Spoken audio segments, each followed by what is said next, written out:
오늘 본문은 제자도를 교훈하시는 내용입니다. 신앙인의 정체성을 여러 가지 비유를 통해서 표현하고 있습니다. 가장 우선적으로 떠올릴 수 있는 비유는 하나님은 우리의 아버지요, 우리는 그분의 자녀 된다는 이러한 관계입니다. 그래서 이러한 관계로 볼 때에 우리는 신앙인으로서 하나님의 자녀됨의 의식을 가지고 살아가게 됩니다. 그런가 하면 또 다른 우리의 정체성을 표현하는 것으로 오늘 본문에서 나오는 것처럼 제자됨의 정체성이 있습니다. 25절을 보면 무리가 나오는데 무리와 주님 가까이 따르는 제자의 길은 서로 구분됨을 알 수 있습니다. 오늘 본문에서 보면은 수많은 무리가 주님을 따르고 있습니다. 그러나 이 모든 무리가 전부 다 주님의 제자라고 부를 수는 없을 것입니다. 무리에게서는 제자됨의 정체성을 찾기가 쉽지 않을 것입니다. 무리는 언제라도 주님과 가치관이 맞지 않으면 떠나갈 수 있는 것이 바로 이 무리의 속성일 것입니다. 무리가 대개 바라는 것은 자신들의 필요가 채워지는 것들입니다. 병든 자는 병이 낫기 원할 것입니다. 줄인 자는 배부르기를 원할 것입니다. 주님에게 와서 이러한 필요들을 찾을 것입니다. 물질적이고 육체적인 필요들을 채우는 것이 바로 무리들의 속성일 것입니다. 그러나 제자의 길은 다릅니다. 제자의 길은 어렵습니다. 무리의 길보다 훨씬 어려울 수밖에 없습니다. 또한 이미 제자됨의 길을 나섰을지라도 언제나 제자의 길을 걷는 데 있어서 우리 자신이 부족함을 느끼게 됩니다. 자격이 없음을 느끼게 됩니다. 분명 제자의 길은 우리의 본성을 거스르는 차원이 분명 있는 것 같습니다. 이처럼 자연인으로서 살아가는 것과 제자로서 살아가는 것은 엄연히 다름을 체험적으로도 알게 됩니다. 그러나 분명 제자의 길을 걸어가는 데에는 높은 가치가 있습니다. 그리고 하나님께서 우리에게 바라시는 것은 누구라도 이 제자의 길을 걸어오기를 바라시는 것이 바로 하나님의 뜻임을 우리는 성경을 통해서 접하게 된다고 믿습니다. 그렇다면 제자됨의 첫째 조건은 무엇입니까? 오늘 26절에서 주님이 말씀하시기를 물은 내게 오는 자가 자기 부모와 처자와 형제와 자매와 더욱이 자기 목숨까지 미워하지 아니하면 능히 내 제자가 되지 못하고 라고 말씀하십니다. 자, 그런데 주님이 방금 말씀하신 것은 우리의 일반적인 상식과 도덕관을 초월하는 내용이 되고 있습니다. 보통 우리 인간들이 중요하게 여기는 가치는 바로 가족의 가치입니다. 가족은 우리가 살아가는 근본적인 삶의 터전이요 사랑의 울타리입니다. 나의 나됨에 대해서 보호해주는 울타리요 터전입니다. 그러므로 혈연으로 맺어진 부모와 자식, 형제자매의 관계는 인간에게 최우선의 중요성을 가져왔었습니다. 그런데 놀랍게도 주님의 말씀은 이 제자의 길은 이 혈연의 가족관계를 초월하는 성격임을 분명히 말씀해 주시는 점을 주목하게 됩니다. 여기 미워한다는 표현이 있는데요, 이것은 유대인들의 표현입니다. 새겨서 들어야 할 텐데요, 정말로 미워하라는 뜻이 아니라 가장 중요한 것보다는 덜 사랑해야 한다, 이러한 뜻으로 이해해야 하겠습니다. 즉 가장 중요한 대상은 하나님이십니다.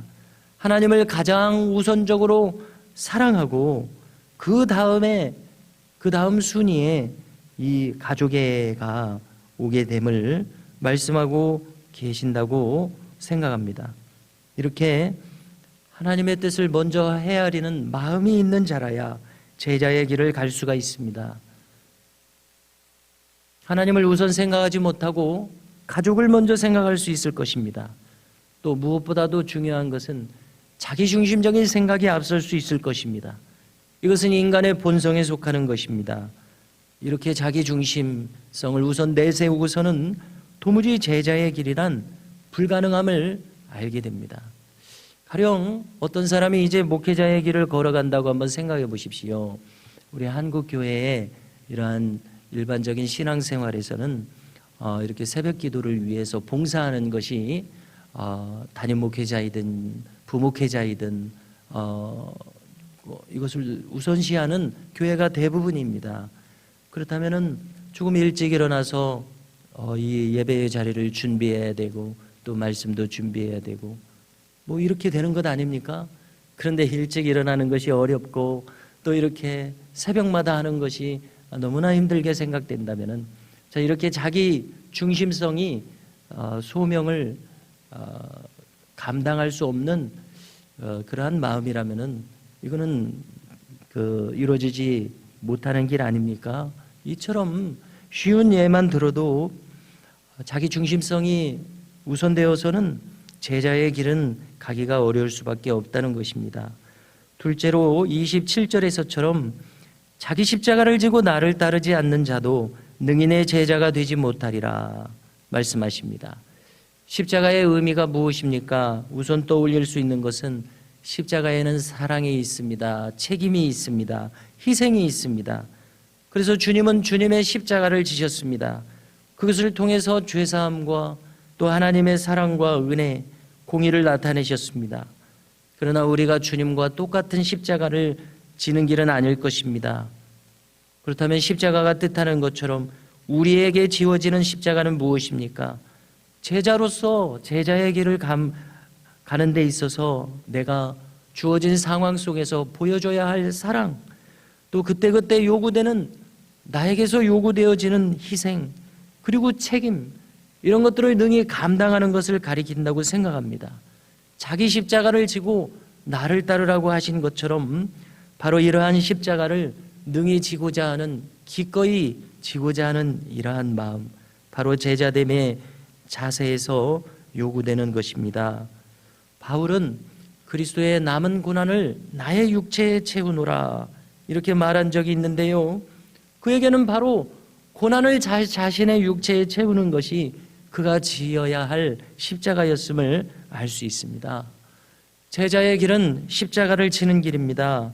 그리고 이 십자가는 굳이 억지로 지는 십자가가 아니라 이것을 질 만한 충분한 가치가 있으며 하나님께서 이것을 기뻐하시고 이것을 합당하게 여기시기 때문에 마땅히 갈 수 있는 길입니다. 자기 십자가를 짐으로써 우리 각자는 교회 공동체에 속해 있습니다. 하나의 미랄이 될 수 있는 길이 나의 십자가를 지는 길입니다. 이렇게 하나의 미랄이 되어 썩어지는 이러한 십자가를 능히 감당할 때에 한 교회 공동체가 세워질 수 있음을 우리는 경험을 통해서, 말씀을 통해서 알 수 있습니다. 어느 교회가 되었던, 어느 신앙 공동체가 되었던 누군가 썩어지는 미랄에 자기 십자가를 지는 이러한 순종과 섬김이 없다면 한 교회를 세우는 일은 불가능하지 않을까 이렇게 여겨집니다. 제자됨에 있어서 주님은 잘 가늠해 보라고 하십니다. 모든 것을 면밀하게 한번 계산해 보고 헤아려 보라고 하십니다.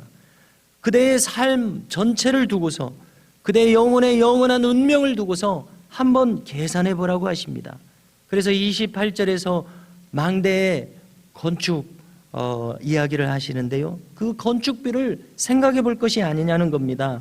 준공식까지 건축비가 충분히 조달될 것인지 따져보고 건축에 임해야 할 것이라는 겁니다.